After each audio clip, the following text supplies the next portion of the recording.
Hello everyone, I'm BatPan, a bot who uses PANARANG instead of BatArang. If you don't know what a PANARANG is, it's actually this. You're actually seeing it on your screen right now. It's a very special weapon.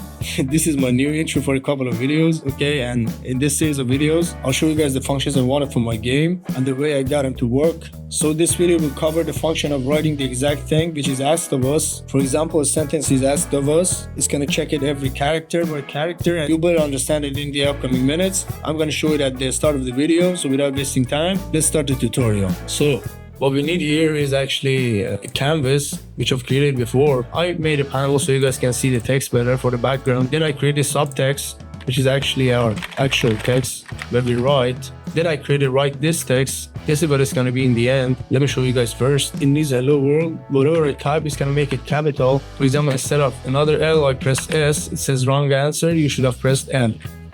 And if I type it true, it gets green and it finishes. I'm just gonna deactivate my game object which has the code in it.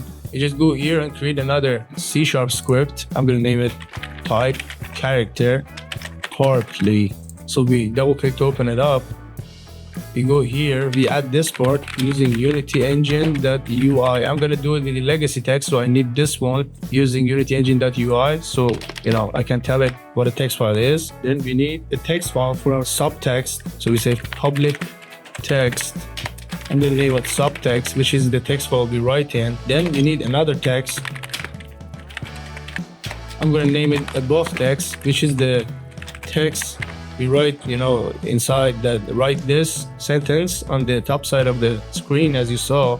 Then we need a string holder, which is gonna hold our sentence, the sentence we want to, write. Then we need an integer. I'm gonna name it code int is equal to 0. Then we need a boolean. I'm gonna name it should check. Make it true so you guys can actually go inside this. I made it here. I'm gonna explain it in the upcoming minutes why I made a boolean. In the void start, you can give your sentence to your holder and make it upper, capital. So in here I'm gonna say holder, I want the sentence to be hello world. It's not capital. I'm gonna make it capital with this function. We're gonna say holder is equal to holder dot to upper. Then I'm gonna put this inside the write this function inside my text. So I'm gonna say above text dot text is equal to write this plus, I'm gonna say a bracket plus holder plus another bracket. What's gonna be is it's gonna say write this, open a bracket, then it's gonna put our holder value inside, then it's gonna close it with another bracket. Let me just show you guys this part. So let's create an empty object. I'm gonna name it script holder, which is gonna hold our script. So it's gonna need a subtext. I'm gonna give my subtext. You can drag and drop it. You can click here and give it like this. It's gonna say write this here. You can delete it if you don't have it. As you can see, it says write this. Our holder value, which is hello world, it made it capital. We didn't write it capital here. We made it capital in this line. So you guys see this actually works. Now we go to the actual part. I'm gonna write it out. I'm gonna explain it as simple as I can. It's not actually that hard. So we're gonna say first, if we can actually write inside our program. So we say if should check is actually equal to true. For example, if we don't want to write inside our program, we can just make this should check equal to false, which actually won't let us write inside our program. Then we go here, we say if we have pressed any key. So we say input.any key is a function that checks if we have pressed any key. Then we go inside, this part is important. We say for each character C in input string. You're gonna have to write it exactly like me. Input string has a value of all the characters inside our code. For example, A, B, C, D, E, for example, all the keyboards. You press any key, it's gonna for each character you press inside this one, any character that is inside this one and you have pressed on the keyboard, it's gonna take that character and it's gonna go inside this. It's gonna continue the function. So first we're gonna check if the character we've pressed is actually the character that is wanted from us. For example, in the house number 0 we actually need H, so in here we have to press H. So we say if C is actually equal to older code integer. So our code integer is 0 by default, which is gonna take the house number 0 word character, which is H. So we check if we have pressed H and the character it took from the input string is actually H. If it is the same, then it is true. So if it is true, we're just gonna say subtext.text plus equals C. What it's gonna do is it's gonna add the character we just typed and was true inside our subtext, which is actually the text we see on the screen. Then we say code int plus plus. So it makes 0, 1, so it goes to the next character, which is E. Then it checks it again to see if it is actually true. So what happens if it is false? So we say else. So here we say I made a function, so say your answer is wrong. You should have pressed, for example, L or E. Right now I'm just gonna say should check is equal to false, which is gonna stop us from typing anymore. Under the for each, I'm just gonna check if we have typed enough. For example, if we have 5 characters, we should only be able to type 5 times. For example, give 5 characters. To check that, we're just gonna say code int if code int is equal to older.length. If we finished, we're just gonna say should check is equal to false, and we can make our text color green. So we say subtext.text equal to color.green. Oh, we should have subtext.color equal to color.green. Let me show you guys.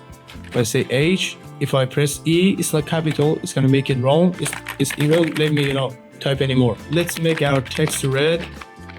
If we type wrong, color.red, so you guys can actually see I typed something wrong. As you guys see, I press H-E-L-L instead of O. I'm gonna press I. It's gonna make it red and won't let me type anymore. But if I type it okay, it's gonna get green and it won't let me type anymore. What if we want to make anything we write capital? For example, if I press H, I don't have to press hold shift or click on caps lock to make it capital. Whatever we write should be automatically capital. To do that, we just need to create another character here. I'm gonna name it T.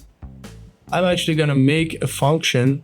I'm gonna actually make something so we can actually give our character to it, and it's gonna make it capital and it's gonna return it to us. I'm gonna create something. I'm gonna make a type character, so it's gonna return the value of character, the type of character. I'm gonna name it converter, which is gonna convert our letter or character to capital, and it's gonna need a character of C. So we have to give it a character so it can convert the character to something else. So inside here, I'm gonna create a string. I'm gonna call it C1.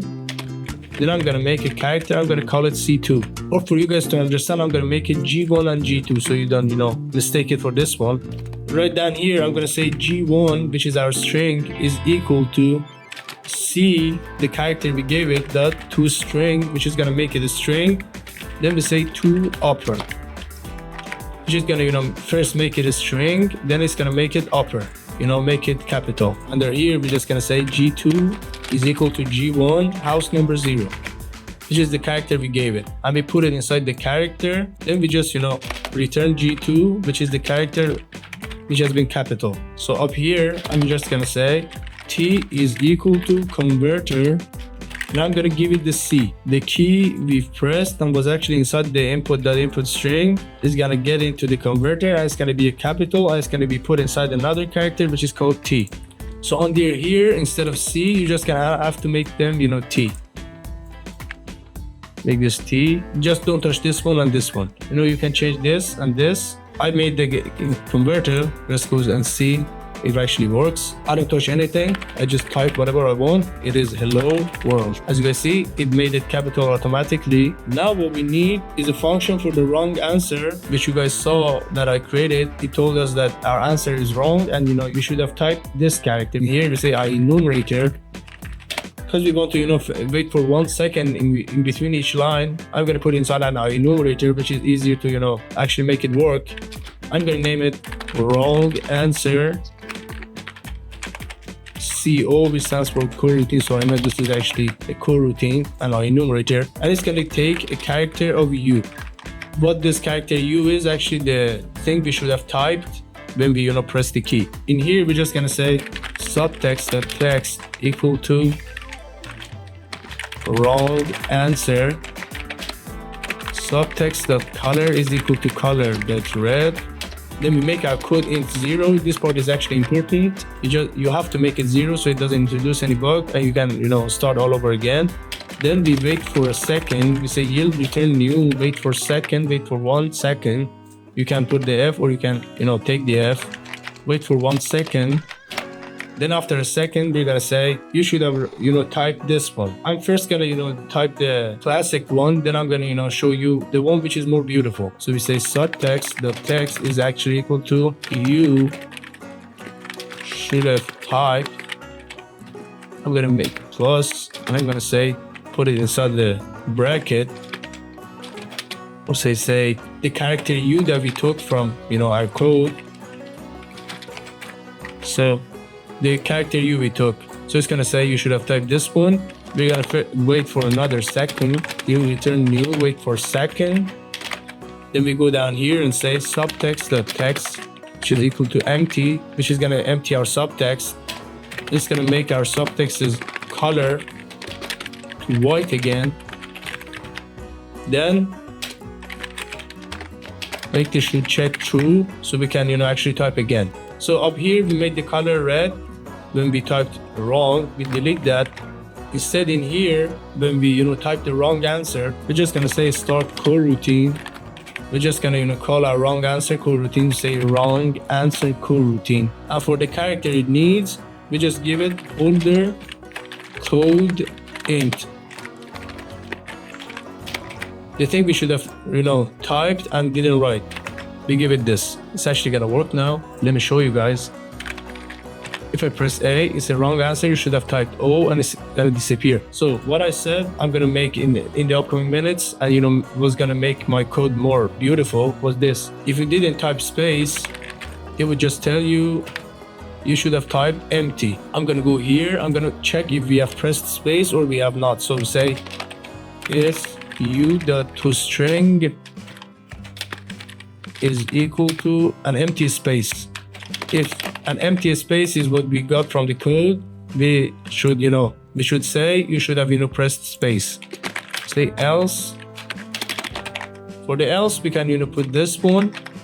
For the space one, we're just gonna say subtext, the text you should have pressed, instead of type, to say plus brackets. You can put it all in here, space, another bracket. So now let's see. If I click something wrong here, it's gonna make a wrong answer. You should have typed L. Say hello, instead of a space I press A. He said you should have pressed the space, as you guys saw. You can make anything custom, string, serialized field, and you can give it the value outside the code. You just have to delete this one. We can go outside our code to our script folder. It's gonna need some text. I'm gonna say I'm BatPan.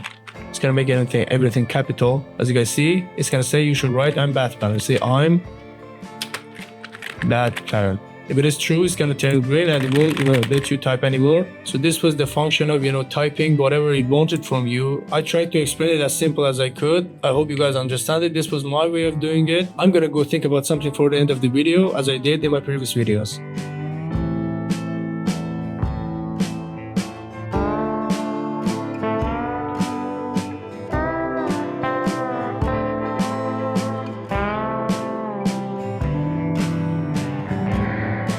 So this is what I created for the end of the video. I hope you guys enjoy it.